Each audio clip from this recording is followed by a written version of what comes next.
everyone, this is Susie J. Cobwebs, and today we're going to try something a little bit different. We are actually going to have a little chit-chat interview with Ann Lennyr. She and I are going to talk about depression.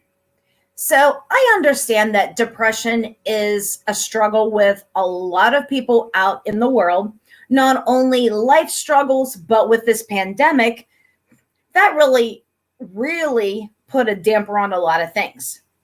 So I thought I would just bring her on and we can just chit chat and maybe hopefully get you to get out of this funk. So how you doing, Ann? Hi, Ann. Hi, Susie. Hi. I'm just fine. Thank you. Oh, wonderful. So I just wanted to ask you a few questions first, just to kind of, find out where your background is. And so we can try to help other people out in the world too. So where are you from? I am Romanian originally. I have moved wonderful. to the States over 20 years ago, but I was born in Romania. That's why I have this accent. This accent. Yes. I love it though. Where you live now? I live in Chicago, Illinois. Oh, in Chicago. 18 years. Oh. Yes.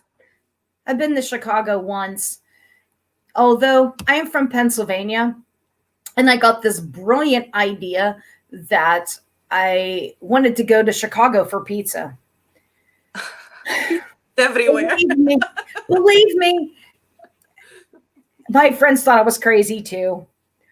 But what I did was did all my research. It was about an 8-hour drive from where I live to Chicago.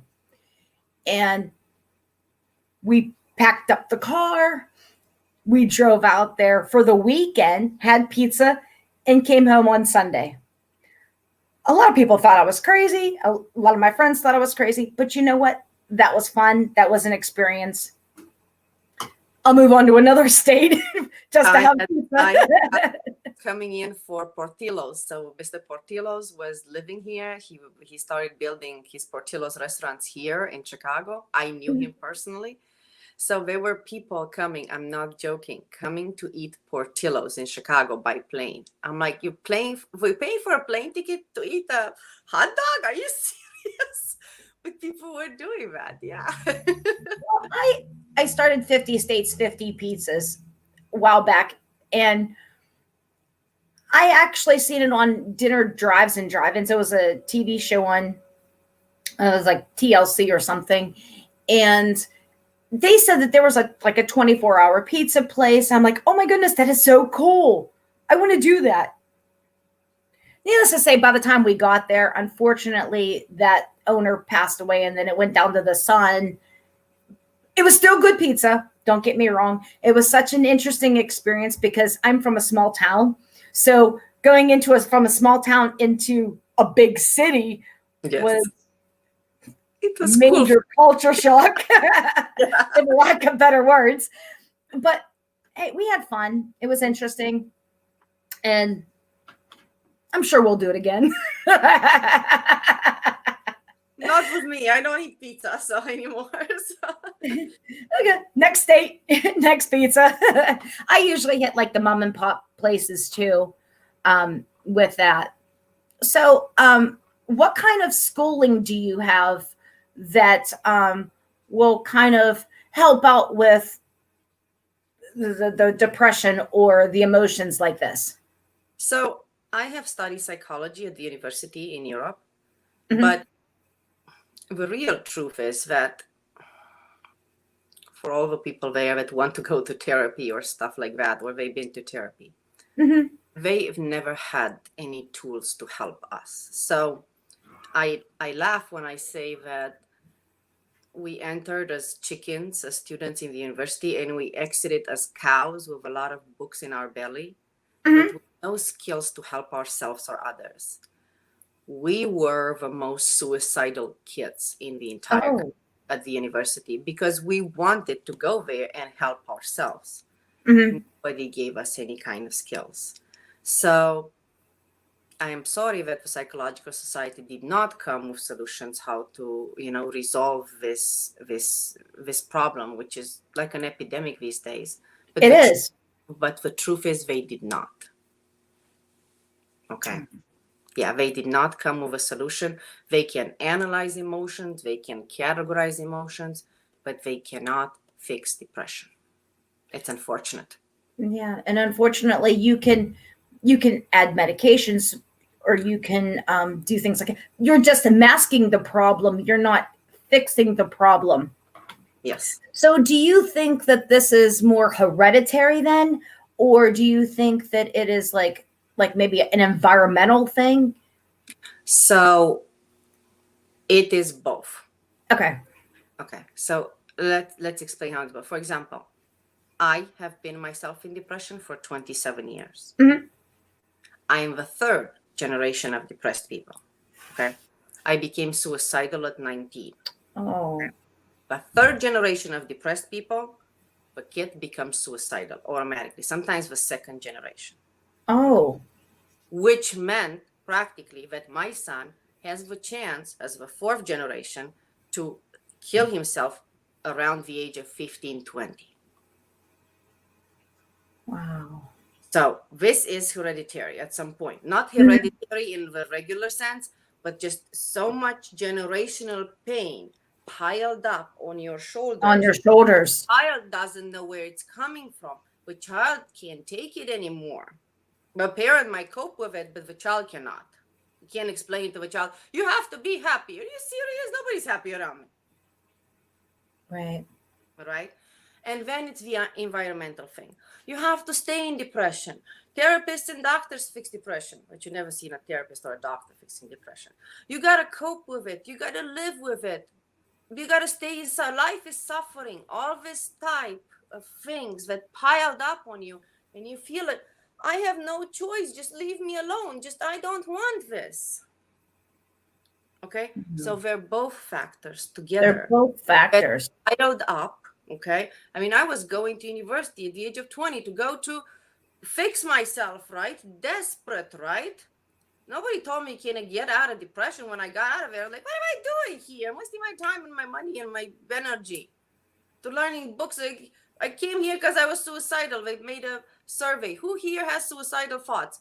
All of the students raise up their hands. You asking for a therapist to help you, but therapist is the most suicidal one. Yeah.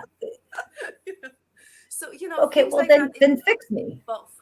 It's both. It's generational pain, okay, that comes from generations, okay, and then it's the environmental that does not help, okay. And either one, society doesn't help with, if you had the first generation, let's just say in the 40s, yes, they had issues back then, but then as the generation of you as the family come up, then society is so much harder, I think.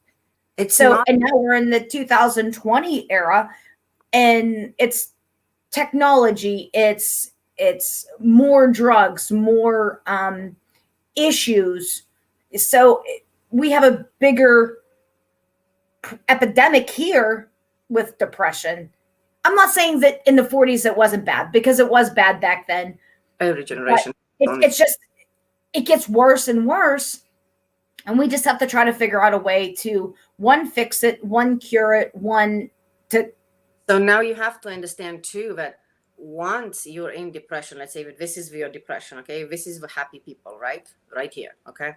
So you're gonna attract around you only depressed and sad people. You see, Right. happy people don't need depressed people for anything in the world. They're happy, right? So they're not gonna mingle. They don't understand. It's like a different language. It's like you're speaking a different language. You speak a different language of happiness. Right. Speak with language of sadness, right? So as more as you stay in this, as more as you're gonna attract people like you, and as Yes. more as you're not gonna get the help. Yes.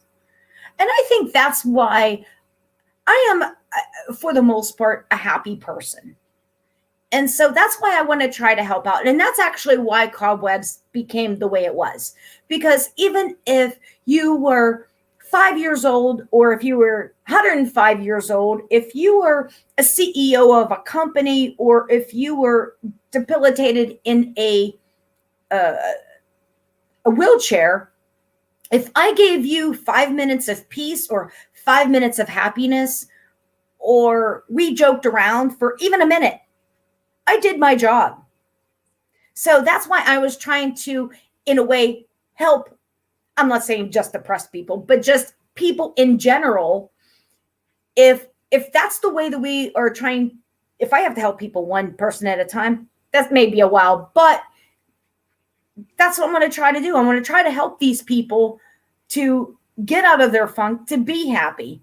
I know I've put on a lot of posts on my cobwebs, and there was one that it said that give me one word that expresses what you are right now. And I thought, okay, well, that seemed like an easy answer. And a lot of people answered me, which was wonderful.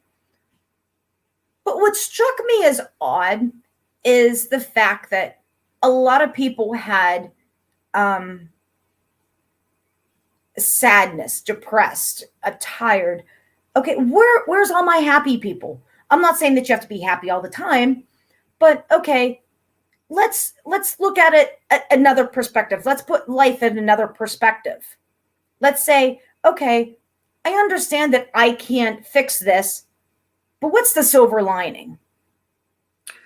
That's my thought. But then again, Yes, but can't help it.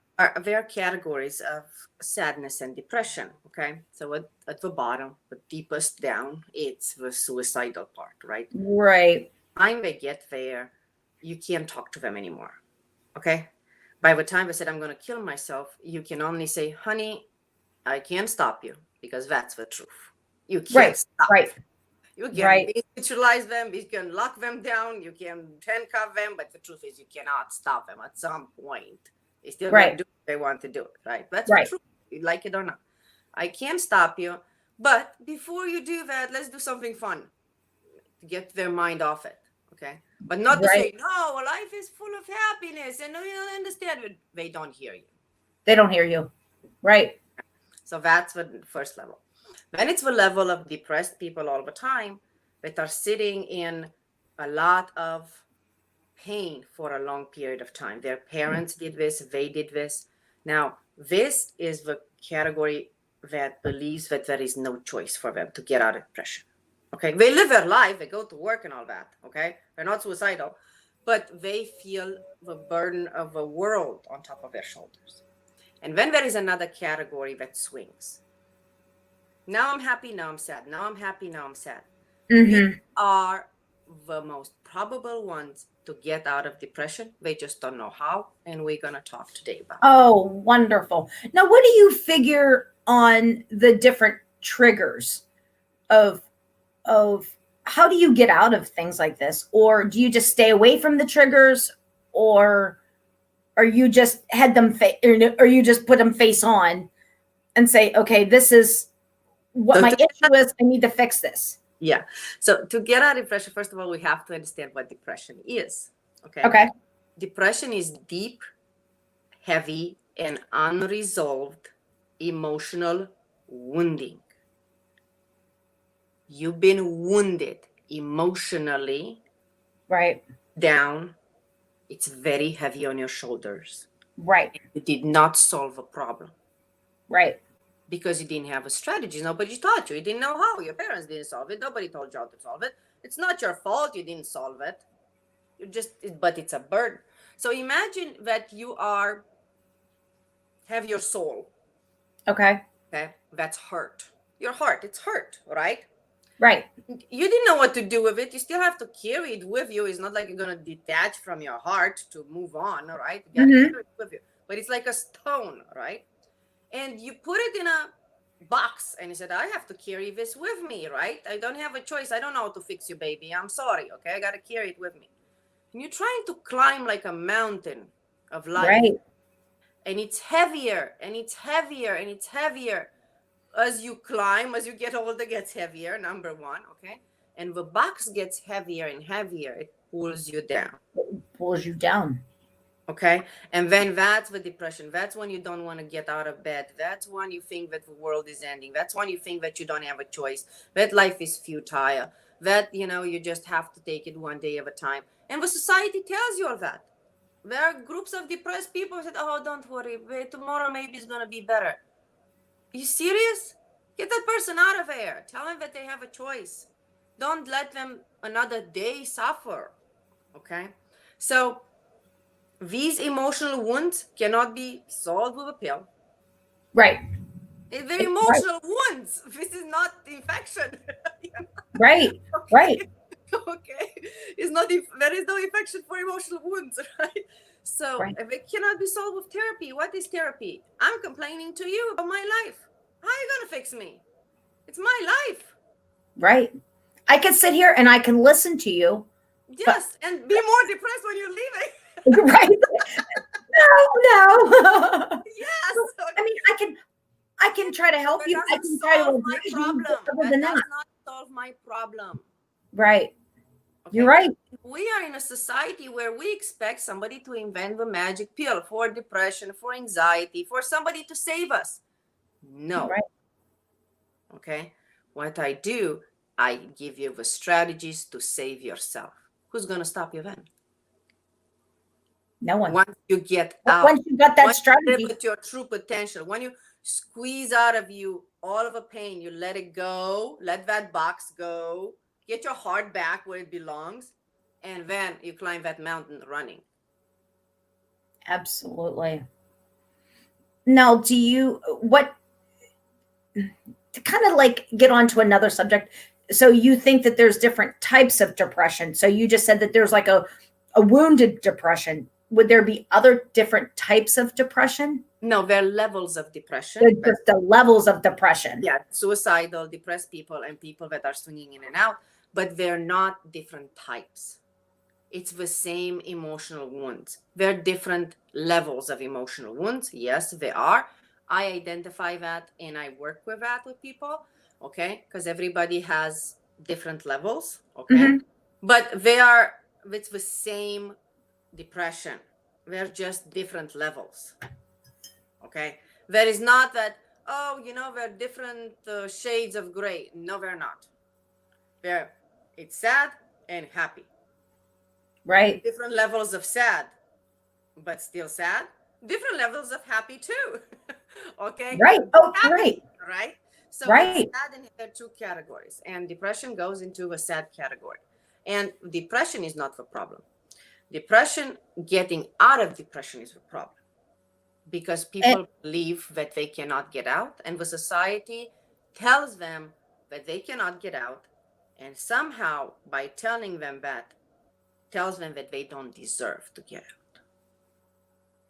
Okay. No, exactly. But you see, with depressed people don't think that. I was in depression for 27 years. I did not believe I deserved to get out. Why?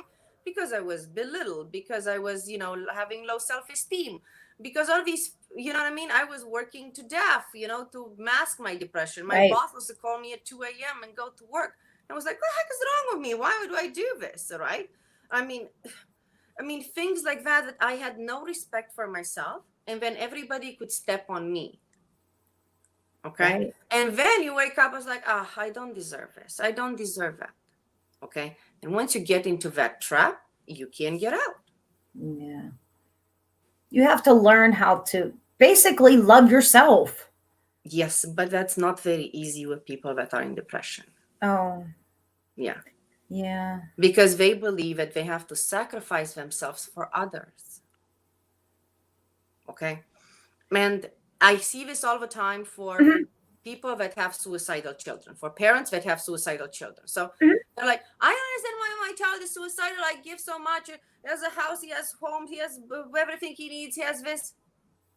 Your child doesn't want anything from you but you to be happy. Do you understand that? Right. Because if you're happy, he figures out that, I can be happy too in my life. Doesn't want your sacrifice. Your sacrifice is pain on his shoulders. Right. Get out of a sacrifice mode. Be happy. Show him how to be happy. Okay. And then the kid is going to be totally fine. Okay. Right. So instead of working with a kid that is suicidal doesn't listen, I work with a parent to save them both.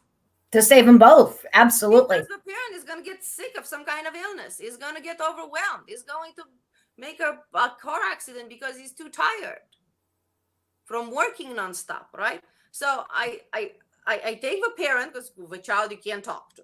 Once he's suicidal, that's it. Okay? I take the parent, work with a parent, and they both change. Good. Yeah. Good. I always like to hear success stories because, one, you got more happy people out in the world. Two, you know what? You've conquered so much in your life. I mean, you need to be congratulated that way too. And that is a huge feat that you overcame. Yes. Because that's what you were struggling, and that was difficult for you. So you got through it. So you want to make sure that these people get congratulated, get they get a chance. They get a chance. Give them a chance to, be free in the world of depression. A little secret that people don't know, and they think, oh, it's so hard to get out of depression, and no, it's hard to stay in pain. Right. Okay. So there is one door between depression and happiness. Mm-hmm. You just need to know how to open it. Now, do you have any tips or tricks that we could, say, okay, this is one way of maybe getting out of depression? So to get out of depression, there are specific strategies, and them, and you have to do them in a specific order. Mm-hmm. Okay. If you don't do them, like I tried to get out of depression about 12 years ago, approximately. Mm-hmm. It worked only for about 6 months because I did not have all the strategies. Oh, okay. Okay. So that's why I work with people with specific steps. Where everybody says, oh, think positive. That's the last step. That's the last step, really. Okay. You got to fix yourself first before you become positive. Step, right? To get your negative thoughts out. Everybody says, I want to get my negative thoughts out. Honey, we got to clear off the pain from you with strategies, okay? Right. And then you fill yourself up with positive thoughts. Once you have that stone in your heart that you're carrying all the time, right? And you can think positive as much as you want. I tried that. Doesn't work. Right. Okay? Your life is heavier. Okay? You're actually putting, how should I say, you put pressure on you. Is like, I'm not thinking the right thoughts, right? As much pressure as you put on you, as much is not going to get out of it. Right.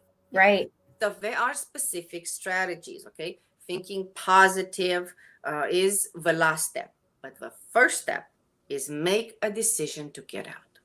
Absolutely. Absolutely. And don't be scared.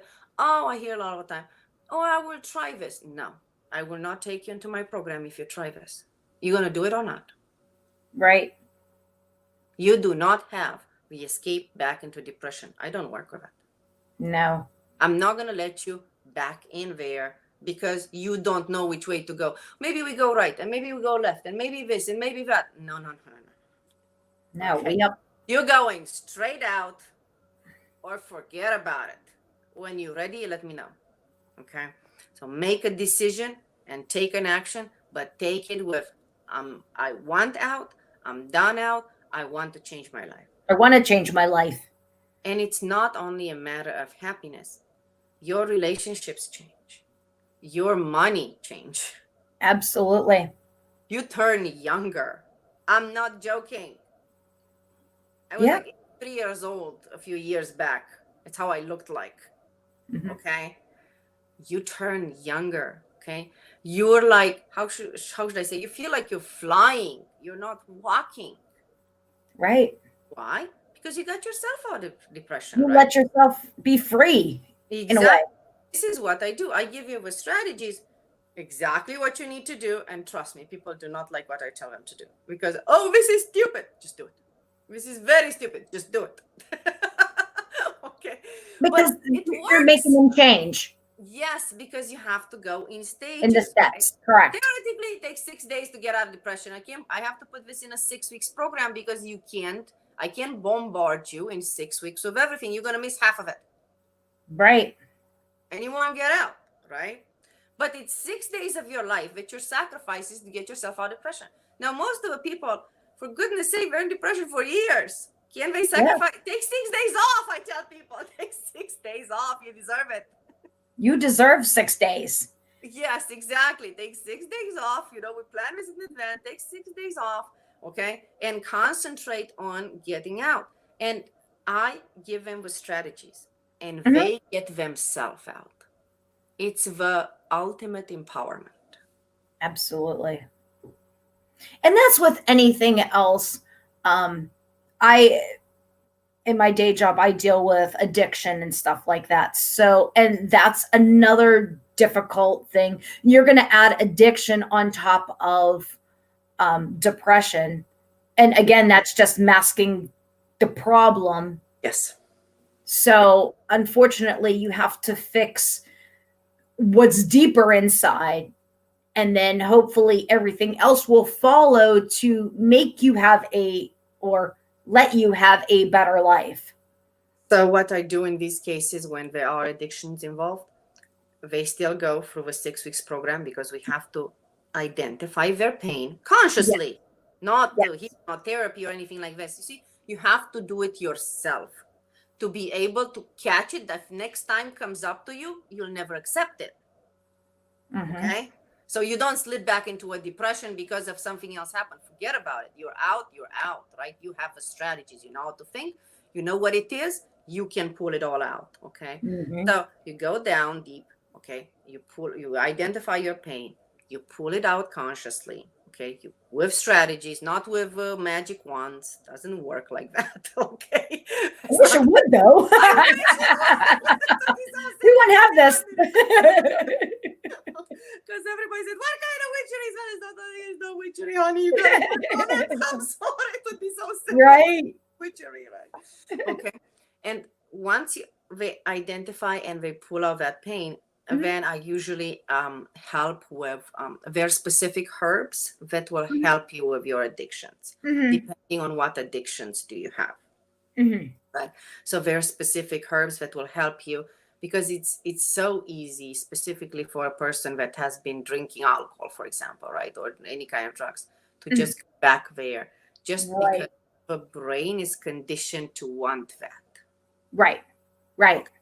And what I also do in these cases is that I show them other levels of empowerment, like, for example, fasting. Once you are able to fast 2-3 days, you know that you're able to stay 2-3 days away from drinking. Okay. These are also empowerment tools. Okay. I'm struggling with hunger, so it's only a mental thing. You're not going to die in 2 days with no eating. Okay. That doesn't happen, right? But it's only in your mind. So this is how you control your mind. And then you control your mind on the addiction. Right. When the mind gets used to being controlled, you are the one in control of it. It doesn't control you. It's easy to get out. I can see that. It's all about empowerment. It's all about you having the power to change your own life. Okay. And you have to be ready too. Yes, that's the problem. As I said, depression is not the problem. Getting out of depression is the problem. When are you ready to stop suffering? Right. It's a good question, right? Everybody should ask themselves, why do you suffer for 6 more weeks? For what reason? And I have to tell you other secret, that people in depression, they are a little bit in love with their pain. Because they don't want to get out, and that's their comfort zone. Yes, and that is their reality. So they're like, what am I going to do when I'm going to be happy? Everything you want. And double. Right. They don't know that other side of the world because they've been depressed for 5, 10, 20 years. Yes. So that's a whole different world that they don't know. Identify with their pain, but I am pain. I'm like, no. I'm going to let that go. Don't worry, your pain is going to be fine. You are not your pain. Right. Okay? You are you. Forget about the pain. Let's get you happy. Let's get you happy, and then we can fix the pain. No, the pain is gone. The pain is gone. Okay, we don't even want the pain. No, pain, go away. I usually leave it on an empty island because I don't like to swim. I'm like, I'm not going to go to save you. Oh, that works. That works. Stay there. It's fine. Maybe a helicopter will come and pick you up. Yeah. I usually leave it on an empty island. So forget about it. I'm not going to swim to get you. Right. I'm sorry. I want to live my life. You can stay here. You're safe. No problem. You can fish. Right. Okay. I know years ago, I'm not going to get too far in depth of this, but unfortunately I had a divorce and whatnot. And I know I was in a major funk, and believe me, I was broken all around, emotionally, financially, whatever. It took a long time to get out of that. But what I used to, and I'm just unfortunately, I didn't want to bring that part up, but what I used to help me out was, I am obviously a writer. So I sat there and I wrote my emotions down. I'm like, okay, as long as you can write them you can have them on paper. Okay, now how do I fix this? Because I'm a person that likes to fix things. So, okay, if you were coming to me and you gave me this problem, how was I going to help you?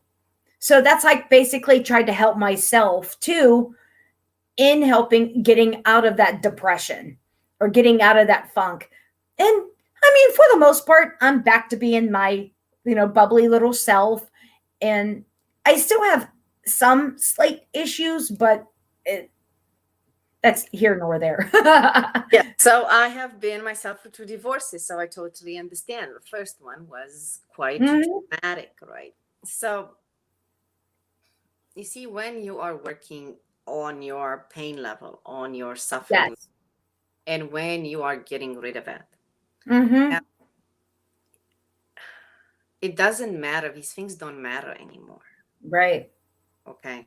So you understand that there are levels of life where you have a partner, you don't, there is one coming, there is another one coming.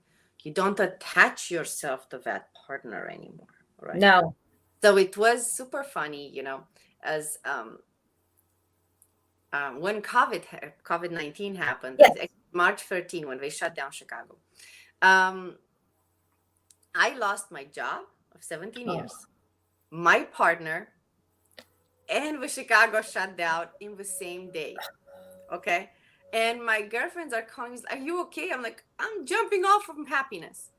I don't want to work 80 hours in that job anymore. Forget about the partner. I'll find another time soon. It doesn't even know what he lost. Okay. And I'm going to start a new job. What you going to do? I have no clue. I have no idea. But you know what? That's okay. You know what? I started this job to helping people. Right. So, you know what I mean? When these things happen to you, once you're at the level of you don't get dragged down by the pain. Right. Okay. You understand that things are coming at levels and they have to change. And you're not afraid of those changes because they're not bad for you. Just because you're divorced, it doesn't mean it was something bad. Probably it would have been worse to stay in a situation where you guys arguing and fighting every day. That's not healthy. Exactly. So you don't have to take it like, I lost my partner. Don't worry, man. There are another billion people. There's another one out there. Single. What's the problem? I get marriage proposal at the grocery store. I don't understand. This is everybody's problem here.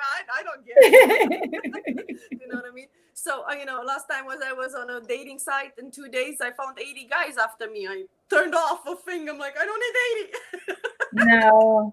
Right? So things like that just once you get past a certain amount of pain, right? It can be a little bit hard for a few days, a few months, right? But you're moving on with your life in a different perspective. Okay. And you do. This is a whole different world. Like I'm so much more happier now than where I have been, since then. And even to this day, I have a wonderful boyfriend that he, does basically everything for me. And I make sure that I even thank him, even though I can't really express those words. Like, I even thank him because of, hey, look, you know what? I didn't think that I could get this far, and I got this far, and I'm back to being healthy again. I'm back to being happy again. And it's to the point where, okay, he's like, but I didn't do anything. I'm like, yes, you did. You don't realize, how much you know, helped me out Yes, just men by think being they you. always have to do something. Yeah, yeah. This Right. is their way of And thinking. let's not, and taking aside, the chores at home and everything, but just listening to me and letting me fix myself Yes, first, so then we can be happy was so much better. And I think that's a lot. You need that friend, even just if you have to vent, if you just, let me bounce some ideas off you. What can I do to fix myself? What can I do to, you know help the situation out that I have? Okay, you have an idea, you have an answer. Okay, let's try this, just so we all can be happy. yes. I totally understand. But But this how men are. Men think they have to do things all the time. Yeah. And show appreciation. Show them that's it. You have to show appreciation with each other and gratitude, and because everybody wants to feel loved. Everybody wants to feel like respect. they're appreciated, and Respect. everybody wants to feel like they have that purpose in life, in your life, in the whole family. Yes. And that's wonderful. But what I teach people, don't get attached to partners. Okay. Right. Because every relationship's got to come into your life and it's got to get out of your life. Okay. Everything from parents to coworkers to bosses Right. to partners. Don't attach yourself to a partner. Attach to you. Don't You love be yourself you. much as that, honey, I love you, but I'm not going to accept this, for example. Okay. Just set your boundaries straight. Okay. And when the partner realizes, oh, this person respects herself, so Right. I cannot disrespect her, she doesn't disrespect me either, then it works perfectly fine. Okay. But don't attach yourself as like, I can't live without you. Yes, you can.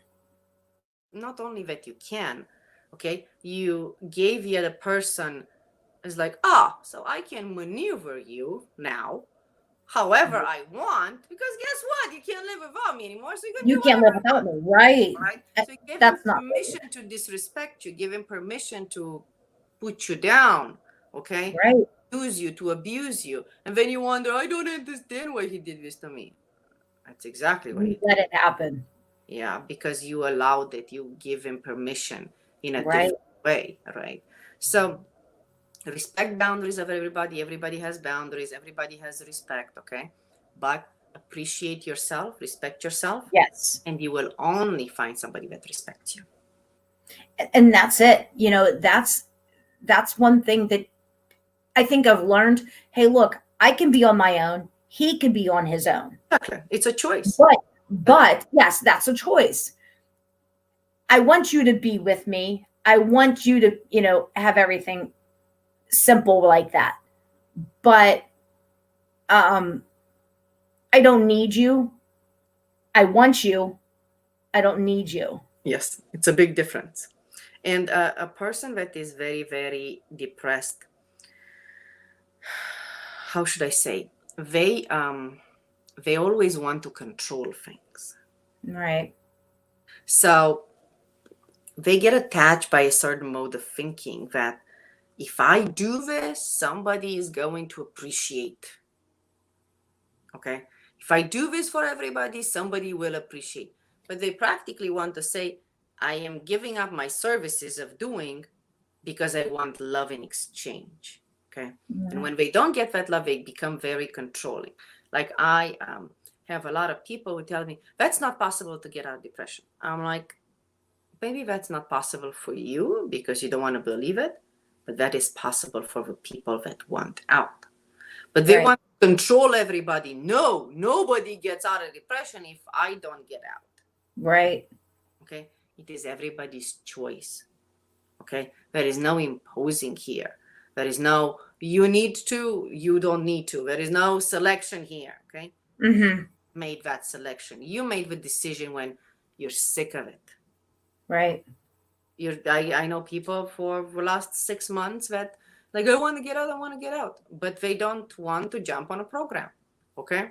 You're not ready. You're not ready. You're not ready. You have to be ready for it. Not only speaking, it's not ready. Right. Okay. Right. Only saying something, it's not ready. Go and make that step. Right. That commitment. Close the door behind you. That's it. It's gone.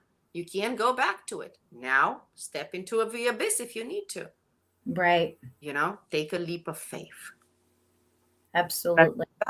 Because the strategies that I teach, they are simple strategies, but they're not common media strategies, right? So everybody waiting like, am I going to get pills?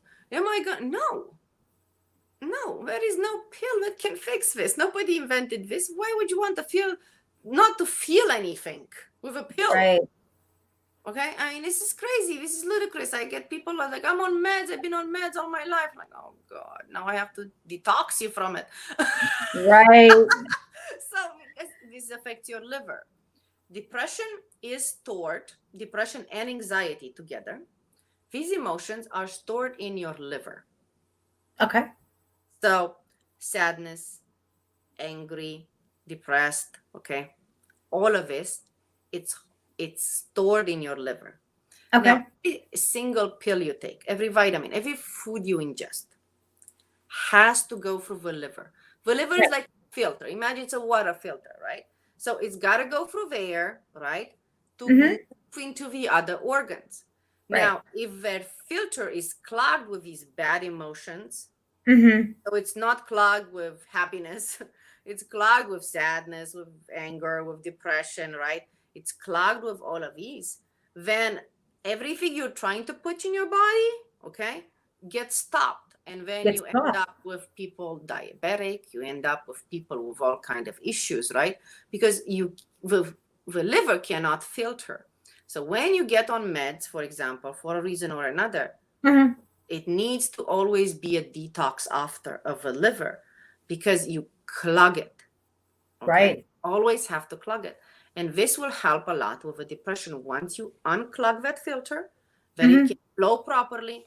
And the liver is the only organ in the human body that regenerates.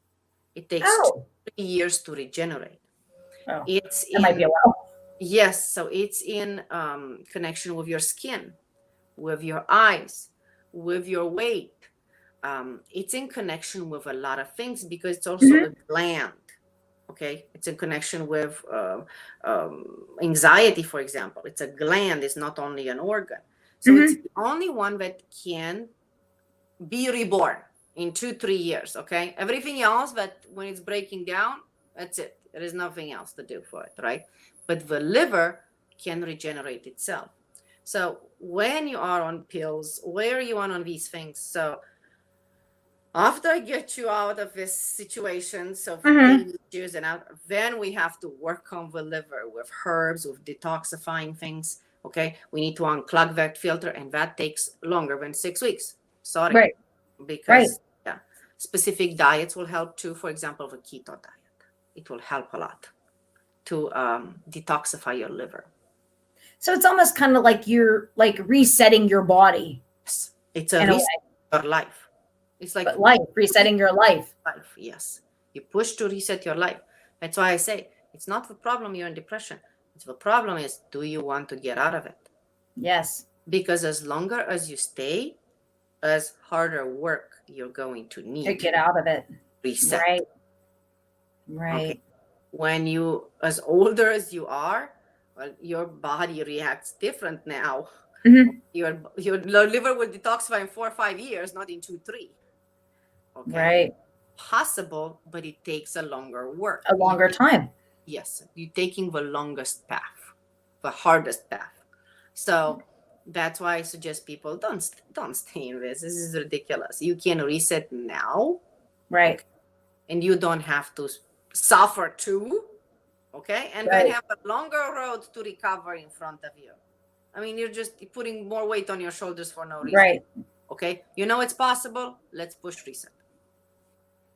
And you can't fix something you can't change either. But So and those people put burdens on their shoulders that they can't really change. yes, they can. Even in the program that I'm doing, yes, they do it themselves. Oh, okay. They go down, they see their pain, and they pull it out themselves with strategies. Okay, one of them is journaling. Journaling, yes, absolutely. They have to see it first. Yes, they have to find the problem. I show them it's this and that, like I dealt with that long time ago. It's not this and that. Okay. Mm-hmm. You need to see it. Yes. You need to see it. You need to pull it out. And when the burdens are shedding off, okay? That's the reset of your life. You let it all behind. If today's asking, I'm asking is like how it was 20 years ago. Honey, I don't remember. Yeah. I'm sorry. It was like a different lifetime. Right. 4 or 5 years ago, it was like a different lifetime. It's like right. in my life. Okay. It's like I live in an alternate reality now. Everything changed so much, right? Mm-hmm. That I don't recognize myself in the old pictures. Right. Oh, I completely understand. Yeah. So this is what the reset can do. This is what the reset can do. Yes. Well, I am so glad that we got this all taken care of. Is there any kind of tips or takeaways that you would like, everyone to know, or any helpful strategies that we could maybe? So don't statement. I call them the myths of depression, right? Okay. Don't stay in those myths that the society or somebody lied to you about. You can get out. Only a doctor and therapist can fix you, but you've never seen a doctor or therapist fixing you, for goodness sake, okay? Mm-hmm. You don't have a chance. You have to suffer. Don't stay in myths. These are lies. You've been lied to, okay? The people that lied to you probably didn't know that. They didn't do it, but don't believe this thing. You can do it. Just because you don't know how, you don't have the right strategies. Right. That's not it, right? When you're going to have a new job, sometimes you don't have all the strategies. They are training you. They're training you, correct? They're sending you to courses to learn more. All we want to know is, are you willing to learn? Okay. Yes. And this is what getting out of depression takes. Are you willing to learn new strategies? Are you willing to make a step to change your life? Okay. That's all it needs to do. One step at a time. Okay. We're doing steps. Okay. Until we change your life. Okay. But why would you stay in, like I did, 27 years of suffering when you can get out of it in 6 weeks? Now balance this. Yeah. Okay. Now, how should I say? We have all the tools today, okay, at our disposal. Okay. Yeah. People, what they learn in a lifetime, we just click it and we find out in 1 minute. Yes. Okay? We have all the tools of the internet, the tools of, we have all the tools. Now, why would you believe all those myths that nobody can fix you, that you have to stick with it for an entire lifetime, that you have to suffer? Why would you believe this crap when practically you can get out of it and feel empowered? Don't stay in suffering. That's the number one tip that I try to tell people. Please don't stay and suffer. You deserve to be happy. You deserve to be happy. Absolutely. I want to thank you so much for coming on to my show here. If you like these types of shows or these interviews, by all means, hit that like button, hit that subscribe button. And till the next time, love you bunches. Bye, Ann.